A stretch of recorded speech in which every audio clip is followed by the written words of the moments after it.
Good morning, friends. Welcome. West Tennessee Dave here. Good to see you all. It is 6:33 in the morning, Central Time Frame, live to you on Twitch. And we're here to continue our Bible stories. And I might see you now, and I might see you later on a VOD, later on Twitch or YouTube. Either way, welcome. I hope you are excellent. I hope you enjoy this beautiful Sunday. The sun is starting to shine in on my face, as you can see. It's just peeking through the trees that haven't filled in completely yet. But it's going to be a beautiful, glorious day. Okay, what are we going to read today? We're going to read, we finished the book of Judges last time. And today we're going to read the book of Ruth in its entirety. It's only 4 chapters long, and it is a beautiful story. And we need it because the finish of the last story was quite epic, quite disturbing, quite dramatic. And we need a little fresh air. We need something that's going to encourage us, and this story hopefully will. There's still some drama in it, but nothing like the last one. So, that said, let's get started. Give me a second here. I'm going to blow my nose.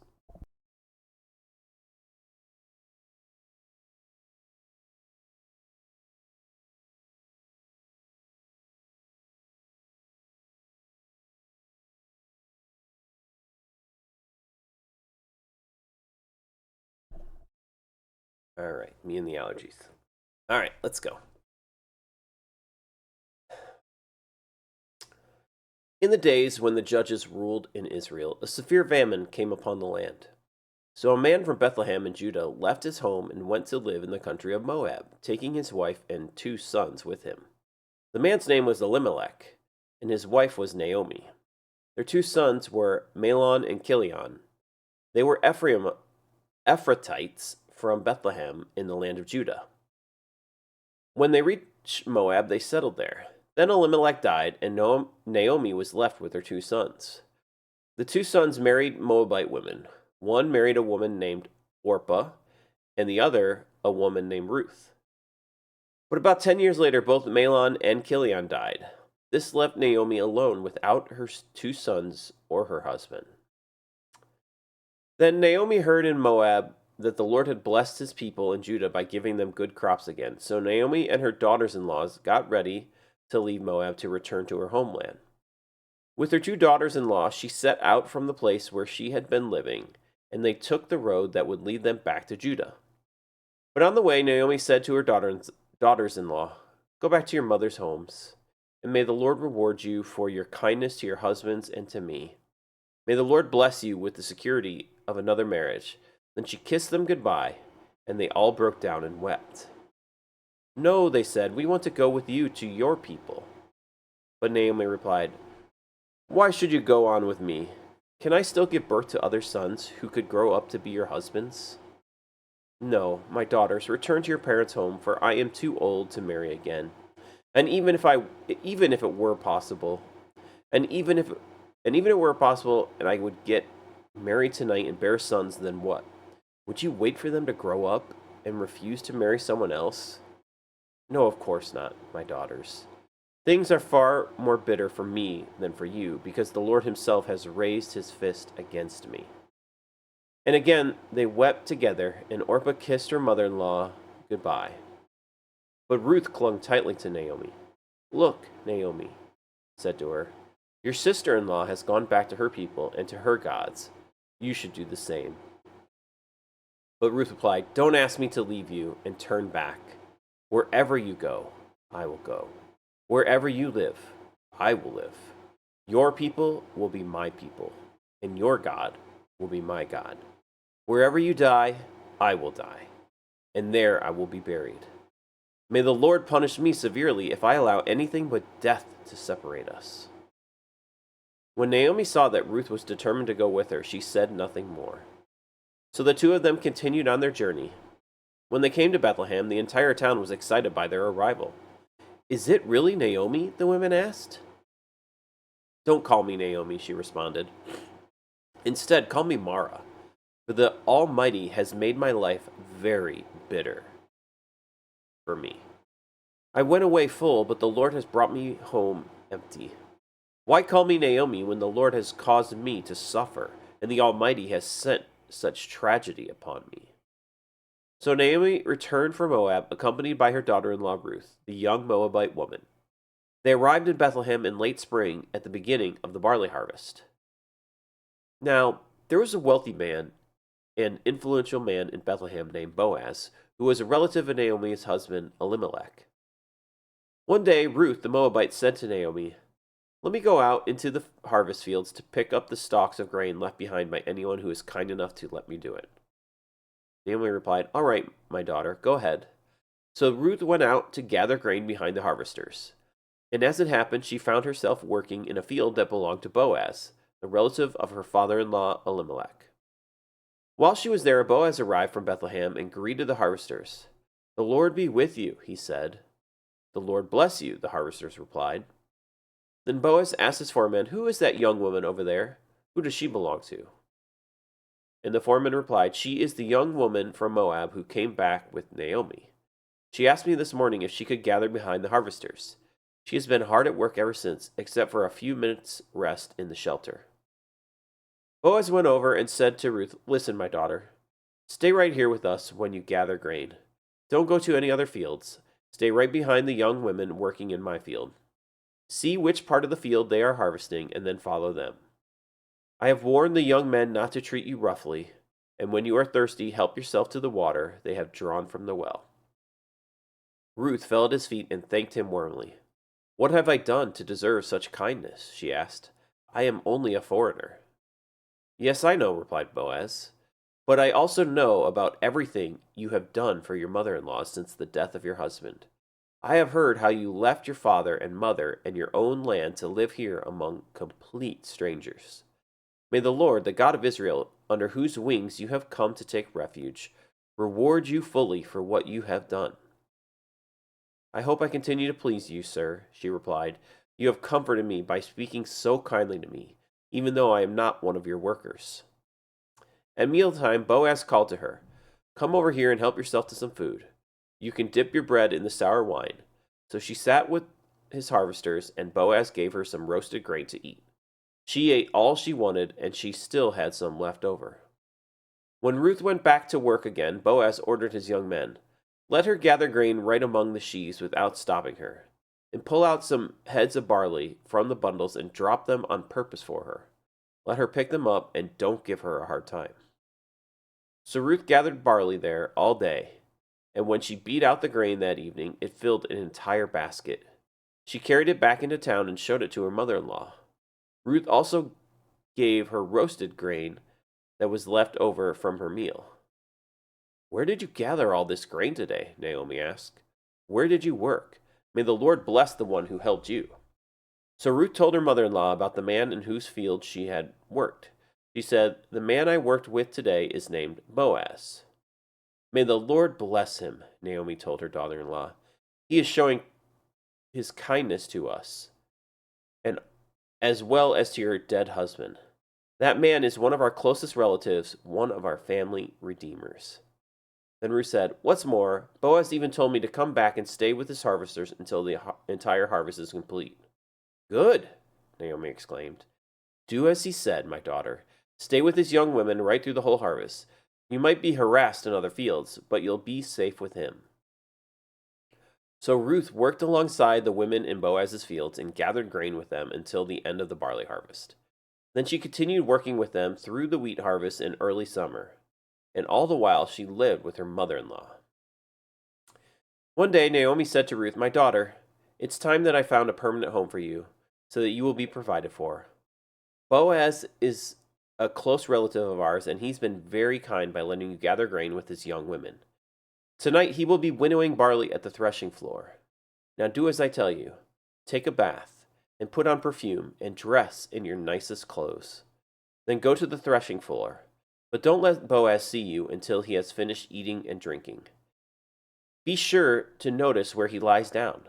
Then go uncover his feet and lie down there. He will tell you what to do." "I will do everything you say," Ruth replied. So she went down to the threshing floor that night and followed the instructions of her mother-in-law. "Good morning, Asibla. Good to see you." After Boaz had finished eating and drinking and was in good spirits, he lay down at the far end of the pile of grain and went to sleep. Then Ruth came quietly, uncovered his feet, and lay down. Around midnight, Boaz suddenly woke up and turned over. He was surprised to find a woman lying at his feet. "Who are you?" he asked. "I am your servant Ruth," she replied. "Spread the corner of your covering over me, for you are my family redeemer." "The Lord bless you, my daughter," Boaz exclaimed. "You are showing even more family loyalty now than you did before, for you have not gone after a younger man, whether rich or poor. Now don't worry about a thing, my daughter. I will do what is necessary, for everyone in the town knows you are a virtuous woman. But while it's true that I am one of your family redeemers, there is another man who is more closely related to you than I am. Stay here tonight, and in the morning I will talk to him. If he is willing to redeem you, very well, let him marry you. But if he is not willing, then as surely as the Lord lives, I will redeem you myself. Now lie down here until morning." So Ruth lay at Boaz's feet until the morning, when she got up before it was light enough for people to recognize each other. For Boaz had said, "No one must know that a woman was here at the threshing floor." Then Boaz said to her, "Bring your cloak and spread it out." He measured 6 scoops of barley into the cloak and placed it on her back. Then he returned to town. When Ruth went back to her mother-in-law, Naomi asked, "What happened, my daughter?" Ruth told Naomi everything Boaz had done for her, and she added, "He gave me 6 scoops of barley and said, 'Don't go back to your mother-in-law empty-handed.'" Then Naomi said to her, "Just be patient, my daughter, until we hear what happens. The man won't rest until he has settled things today." Boaz went to the town gate and took a seat there. Just then, the family redeemer he had mentioned came by. So Boaz called out to him, "Come over here and sit down, friend. I want to talk to you." So they sat down together. Then Boaz called 10 leaders from the town and asked them to sit as witnesses. And Boaz said to the family redeemer, "You know Naomi, who came back from Moab? She is selling the land that belonged to our relative Elimelech. I thought I should speak to you about it so that you can redeem it if you wish. If you want the land, then buy it here in the presence of these witnesses. But if you don't want it, let me know right away, because I am next in line to redeem it after you." The man replied, "All right, I'll redeem it." Then Boaz told him, "Of course, your purchase of the land from Naomi also requires that you marry Ruth, the Moabite widow. That way she can have children who will carry on her husband's name and keep the land in the family." "Then I can't redeem it," the family redeemer replied, "because this might endanger my own estate. You redeem the land. I cannot do it." Now in those days, it was the custom in Israel for anyone transferring a right of purchase to remove his sandal and hand it to the other party. This publicly validated the transaction. So the other family redeemer drew off his sandal, and he said to Boaz, "You buy the land." Then Boaz said to the elders and to the crowd standing around, "You are witnesses that today I have bought from Naomi all the property of Elimelech, Kilion, and Mahlon. And with the land I have acquired Ruth the Moabite, widow of Mahlon, to be my wife. This way she can have a son to carry on the family name of her dead husband and to inherit the family property here in his hometown. You are all witnesses today." Then the elders and all the people standing in the gate replied, "We are witnesses. May the Lord make this woman who is coming into your home like Rachel and Leah, from whom all the nation of Israel descended. May you prosper in Ephrathah and be famous in Bethlehem. And may the Lord give you descendants by this young woman who will be like those of our ancestor Perez, the son of Tamar in Judah." So Boaz took Ruth into his home, and she became his wife. When he slept with her, the Lord enabled her to become pregnant, and she gave birth to a son. Then the women of the town said to Naomi, "Praise the Lord, who has now provided a redeemer for your family. May this child be famous in Israel. May he restore your youth and care for you in your old age. For he is the son of your daughter-in-law, who loves you, and has been better to you than 7 sons. Naomi took the baby and cuddled him to her breast, and she cared for him as if it were her own. The neighbor woman said, "Now at last Naomi has a son again," and they named him Obed. He became the father of Jesse and the grandfather of David. This is the genealogical record of their ancestor Perez. Perez was the father of Hezron. Hezron was the father of Ram. Ram was the father of Amminadab. Amminadab was the father of Nahshon. Nahshon was the father of Solomon. Solomon was the father of Boaz. Boaz was the father of Obed. Obed was the father of Jesse. Jesse was the father of David. And that is where we finish our story today.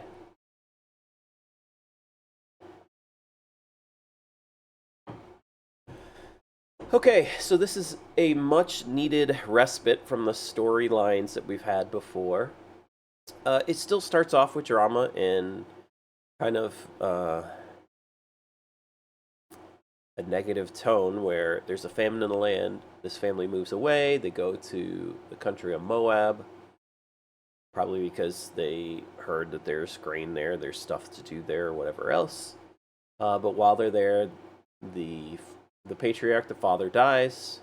The 2 sons now are taking care of mom, and then they both die within the decade. So this woman has lost her 2 sons and her husband, and she's left with her 2 daughters-in-laws. And she must not be feeling good. She's in a foreign country as a widow. And, we have seen this throughout the Bible to this point, that women in this society are not treated typically as well as men. And we even kind of hear it here in this story. Women just are mostly treated like property a lot of times. And there's reasons for that. I don't think that they're very good reasons, but that's just the way it is. You are welcome, Asibo. Thanks for being here. I appreciate it. Congratulations on your streak as well. 65 times in a row you've seen my channel, my streams. Well done. So women aren't treated as equally. Good morning, Space Cadet. Good to see you as well. So this woman is now left with her 2 daughter-in-laws in a foreign country. So it's 3 women together in a society that at least the mother now doesn't really know. She's a foreigner living as a widow. Okay, so let's just think about this for a minute. We could think about this in modern culture. Even in America today, we have this mentality, whether right or wrong right now.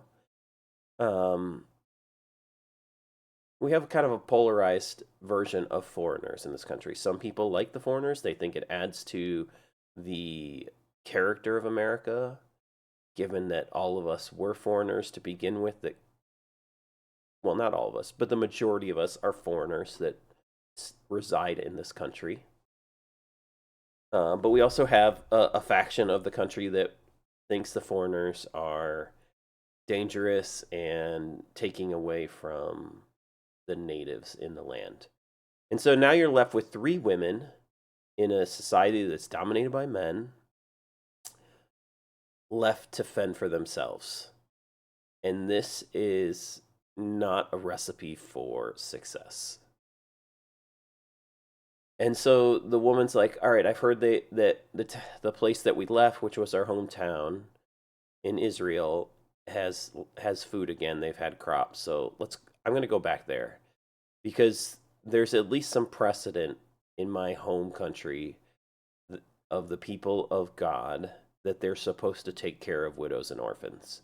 So let's go back there and see if it works better. So we go back, but he's like, look, ladies, I love you all, but you should just go back to your own homes. You know how it is for women. Just go back to your own homes and let me basically go home very empty-handed. So one of them leaves, but Ruth says, no, wherever you go, I'm staying with you.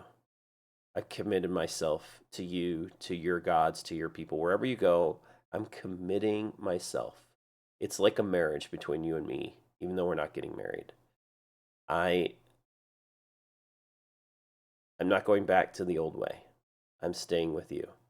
So Ruth stays with her mother-in-law. They go back, and we see this beautiful story of how families are supposed to be redeemed in this society, in this culture, and this is what God set up. We saw these rules back in the day. uh, Family members are supposed to continue on the family line. Now, family lines are still passed down through men. It's just the way it was set up. Land rights and whatever else, because women were going to be married and they would go into other families, typically into their land, into their men's families. But in this case, there's no man to redeem the land. So Elimelech had land when he left, and he was going to get the land back, in theory. And so somebody has to redeem it. Somebody has to be the one that works the land, farms the land, and uh, continues to pass it on from family to family. That's just how the storyline works.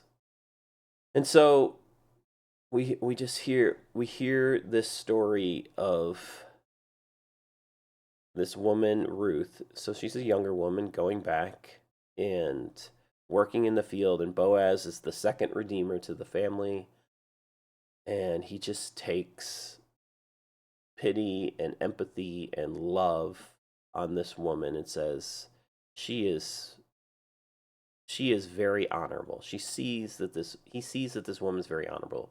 He makes sure she's taken care of.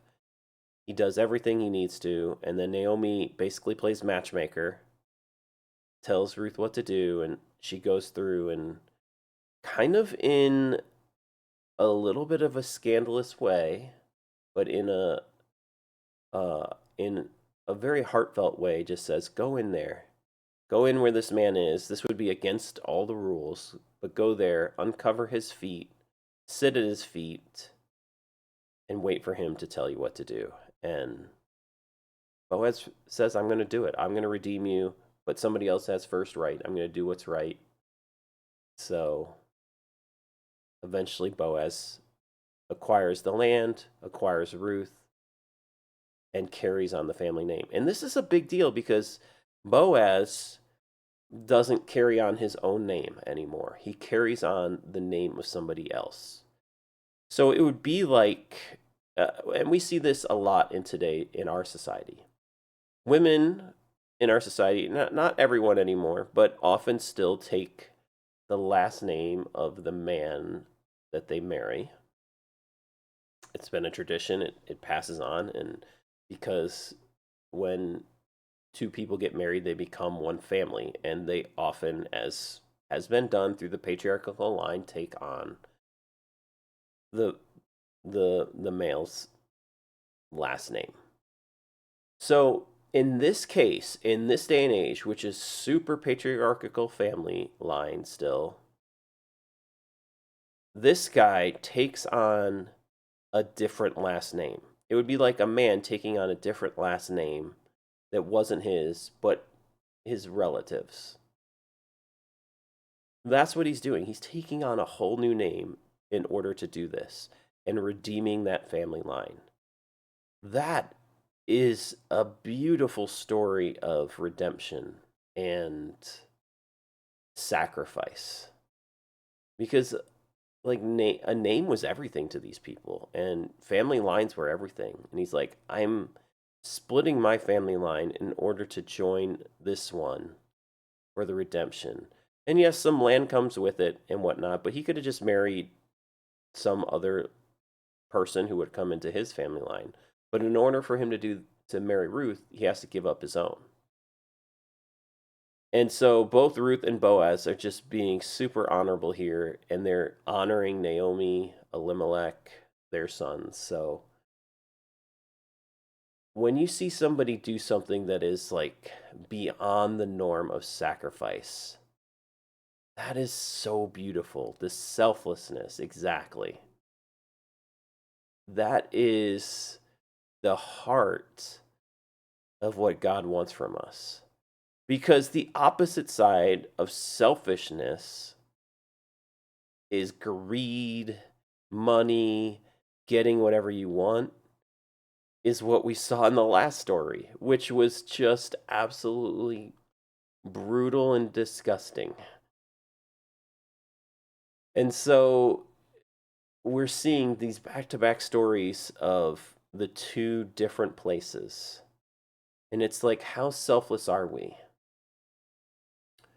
And oftentimes, I think that women are more selfless than men in our society. It's a just a nice trait that they have.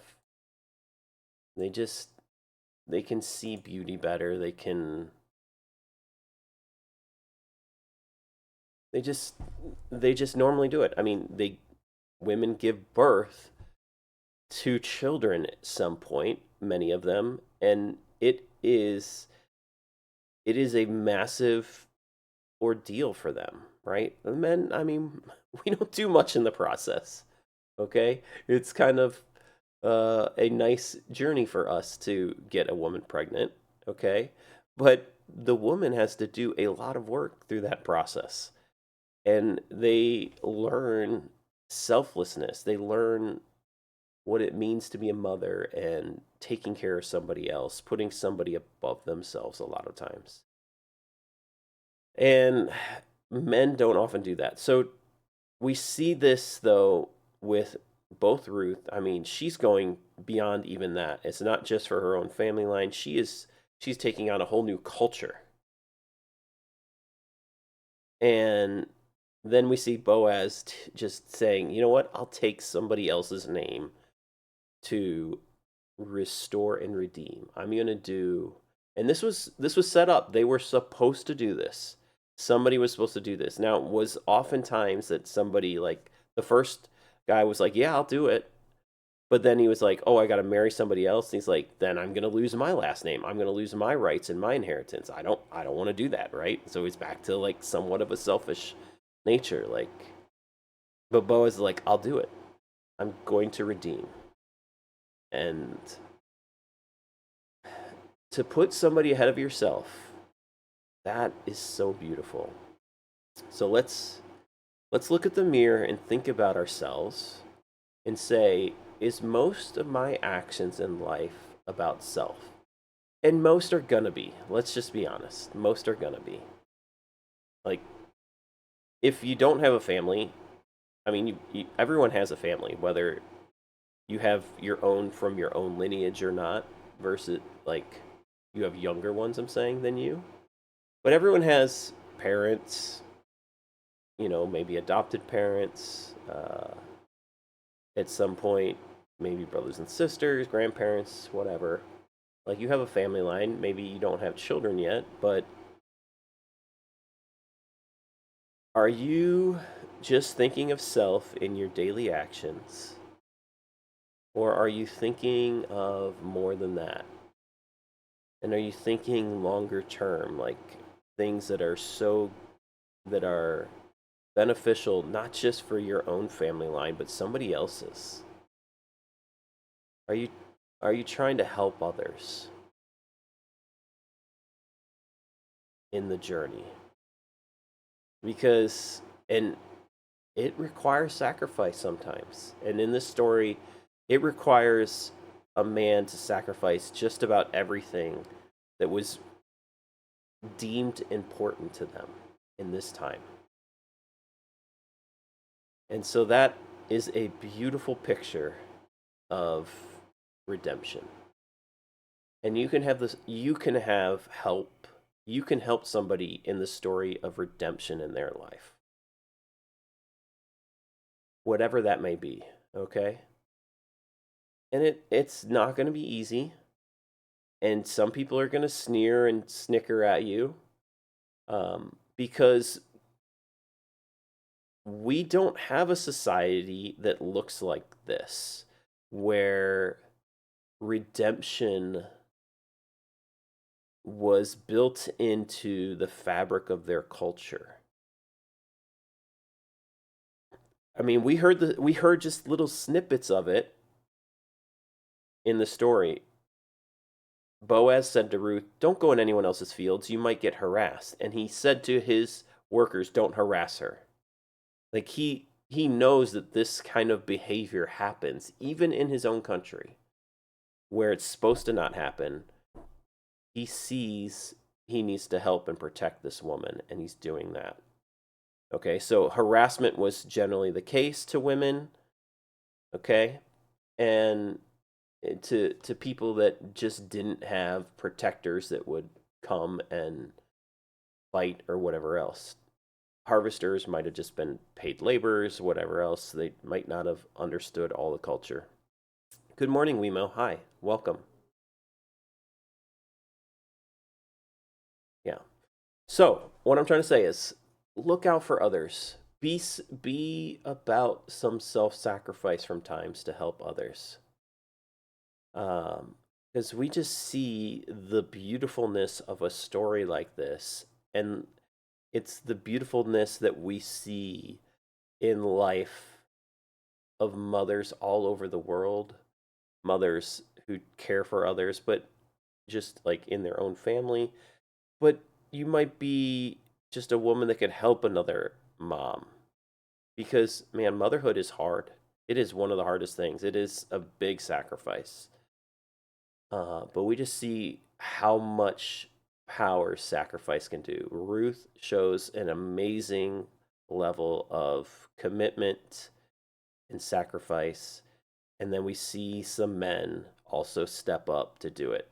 Because what I was saying before is our culture in America, our culture is very self induced.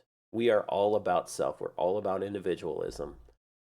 So the more that you can reach out, reach across that, it might not be perceived very well from others.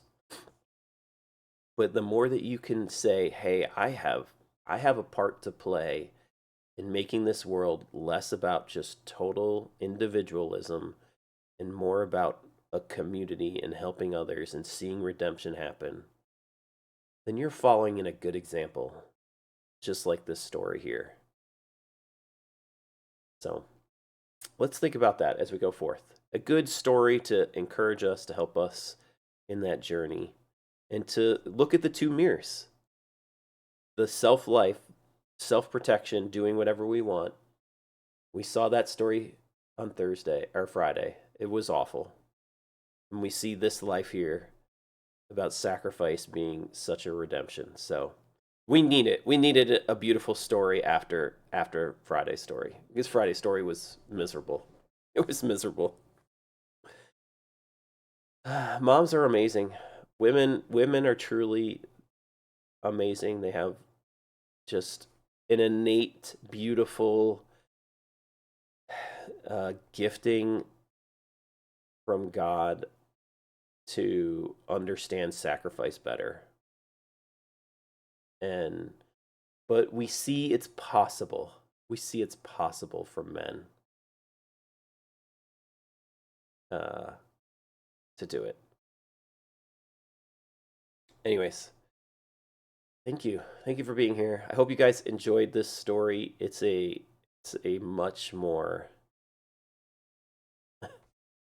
better journey for sure. The spammers are checking in. That's a good sign, huh? We've made it in life. Spammers are gonna spam. It's just what they do. So spammers gotta spam. They gotta be in their self-interest. I mean, let them do what they do. We have Nightbot to take care of us. Nightbot is our redeemer today. Thank you, Nightbot. Well done. Well done. All right. Thank you for being here. I really appreciate it. And I will be back with you guys for the next part of our story on Tuesday morning, 6:33 Central Time. Hope you guys can be here with me then. Thank you for being here. Hope to see you guys again soon. If you're new here, hit that follow button. If you're lurking, just say hi every once in a while. It's good. It's good to see you all. I'm glad all the ladies got to hear this beautiful story today. So thank you, Spacey. Thank you, Asibla. Thank you, Wemo, for being here, saying hello. And I will see you guys later. Have a great Sunday. And hopefully I'll see you guys tonight. Bye. Love you all.